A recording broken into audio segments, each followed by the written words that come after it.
کوئی چیز نہیں ہے، چاہے آپ وسلم آخری رسول ہیں، ان کے بعد کوئی رسول نہیں آنے والا، اور ولو بالفرض اگر مان لیں کہ اسلام پورا بگڑا ہوا ہے تب بھی غیر نبی کی اطاعت ہم نہیں کر سکتے۔ اگر ولو بالفرض کہہ رہا ہوں، اور قسم خدا کہ اسلام بگڑا نہیں ہے، کہیں پر بھی نہیں بگڑا ہے، اپنی جگہ پر جس طرح 1450 سال پہلے تھا ویسا ہی آج بھی ہے۔ ضرورت اس بات کی کہ وہاں تک رسائی ہو، ہماری وہاں تک ہماری پہنچو۔ ہم کو پہلے سے لوگوں نے اتنا گمراہ کر رکھا ہے، اتنا دھوکہ دے رکھا ہے، اگر اسلام تک تمہاری رسائی نہیں ہو سکتی، اسلام تک تم پہنچ ہی نہیں سکتے۔ اسلام بہت اونچا پہاڑ ہے، بہت گہرا بڑا سمندر ہے، ڈرا دیا گیا، ہم کبھی جاتے ہی نہیں اس کے نزدیک، جبکہ اسلام صحیح سلامت۔ اگر مان لے کہ بہت بگڑا ہوا ہے تب بھی اسلام کے سدھارنے والے کے نام پر کسی اور کے پیچھے نہیں چل سکتے جب تک کہ ہمیں دلیل نہیں مل جاتی، چاہے قرآن کی ہو، چاہے پیارے آقا صلی اللہ علیہ وسلم کی احادیث کی ہو۔ یہ ہے وہ دین جس سے یہود و نصارہ بہکے ہوئے تھے، بھٹک گئے تھے، تو اللہ نے کہا کہ کیا آپ نے خود ساختہ دین تم پسند کرتے ہو اللہ کا دین چھوڑ کر؟ جبکہ حقیقت دیکھیے دلیل اللہ تبارک تعالیٰ کیا دے رہا ہے، اللہ کا دین اصل ہے، خود ساختہ دین کوئی دین نہیں ہے۔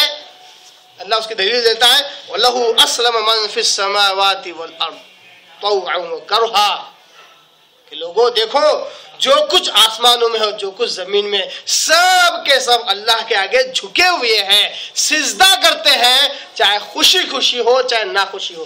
یعنی اللہ کی قدرت، اللہ کی طاقت اس طرح ہے اپنی مخلوقات پر کہ اللہ تعالیٰ چاہتے ہوئے یا نہ چاہتے ہوئے سب کو اپنے آگے جھکا لیتا ہے۔ اس کی قدرت، اس کا کنٹرول اپنی مخلوقات پر اس طرح ہے کہ مخلوقات چاہے نہ چاہے اس کے آگے سجدہ کرتی ہی ہے۔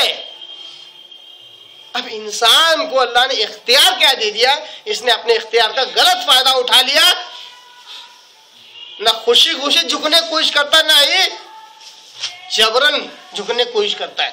یہودی اور عیسائی کے تعلق سے تو کئیوں بحث ہو گئی، مناظرے ہو گئے، یہاں تک کہ کیا ہے ملاعنہ تک ہوا، مباہلہ تک ہوا، یہاں تک کہ جنگیں تک ہوئی، تب بھی اللہ کے آگے جھکنے کو تیار نہیں۔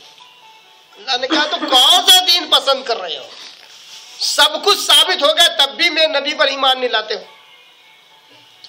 جبکہ جتنی مخلوقات ہے، چاہے آسمانوں میں ہو چاہے زمین میں ہو، سب اللہ کے آگے خوشی خوشی یا نہ خوشی اپنے رب کے آگے جھکتی ہے۔ وَإِلَيْهِ يُرْجَعُونَ، اور ساری مخلوقات کو اللہ ہی کی طرف پلٹ کر آنا ہے، اللہ ہی کی طرف ان کا رجوع ہوتا ہے۔ اور جتنی مخلوقات کو اللہ نے شریعت کا پابند بنایا، وہ چاہے چاہو یا نہ چاہو وہ اپنے رب کی طرف پلٹ کر آنے ہی والے ہیں۔ اس کے تعلق سے اللہ تعالیٰ بڑے پیارے انداز سے قرآن مجید میں ایک آیت بیان کرتا ہے جو سورہ نحل سورہ نمبر 16 کی آیت نمبر 48 سے لے کر 50 تک ہے۔ اللہ کہتا ہے اولم يروا الى ما خلق الله من شيء يتفيأ ظلاله عن اليمين والشمائل سجدا عن اليمين والشمائل سجدا لله وهم داخرون۔ کیا کہتا اللہ تبارک تعالیٰ سورہ نحل کے اندر، کیا ان لوگوں نے دیکھا نہیں جو کچھ اللہ نے پیدا کیا ہے، یعنی اللہ کی مخلوقات،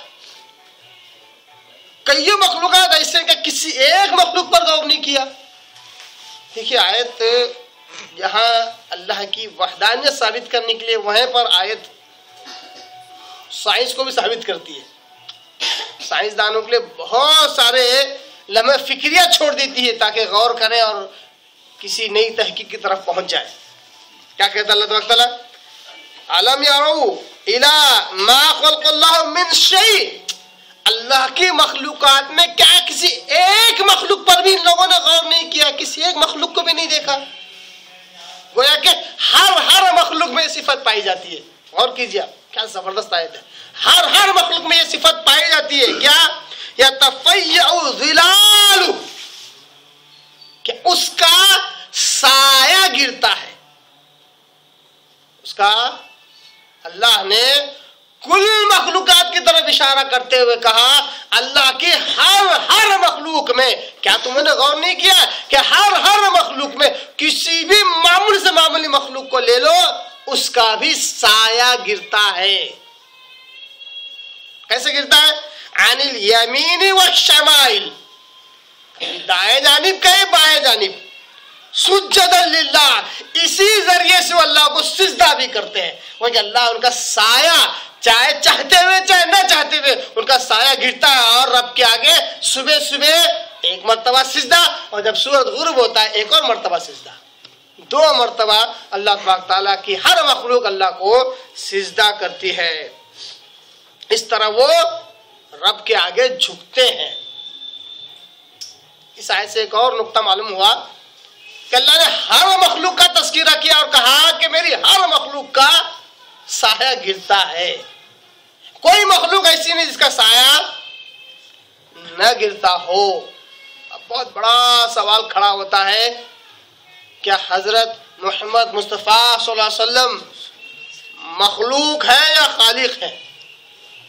حضرت محمد مصطفیٰ صلی اللہ علیہ وسلم اللہ کے نبی، آخری پیغمبر، وہ مخلوق ہے یا خالق ہے؟ اگر جواب مخلوق ہے تو سایہ گرتا تھا، اگر مخلوق ہے تو سایہ گرتا تھا، خالق ہے تو نہیں گرے گا. تو ظاہر سی بات ہے کوئی اتنی بڑی جرات نہیں کرے گا کہ نبی کو خالق مان لے. مخلوق ہے تو قرآن کی آیت کے مطابق نبی صلی اللہ علیہ وسلم کا بھی سایہ گرتا تھا. اتنا ہی نہیں، دیکھیے کس طرح کے لوگ ہیں.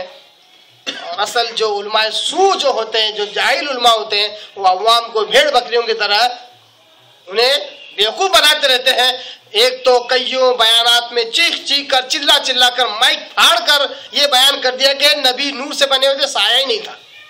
بہت بڑی جھوٹی بات ہے، نبی کے نام پر جھوٹ ہے یہ. جب عوام اس بات میں آ گئی، اس بات سے ورغلا لیا عوام کو، اس کے آگے ایک اور قدم آگے بڑھایا اور شیطان نے ٹانگ ڈال دی، اس میں دھوکہ کھا گئے. ایک اور قدم آگے بڑھا اور کہا جس طرح نبی کا سایہ نہیں تھا، گنبد خضرا کا بھی سایہ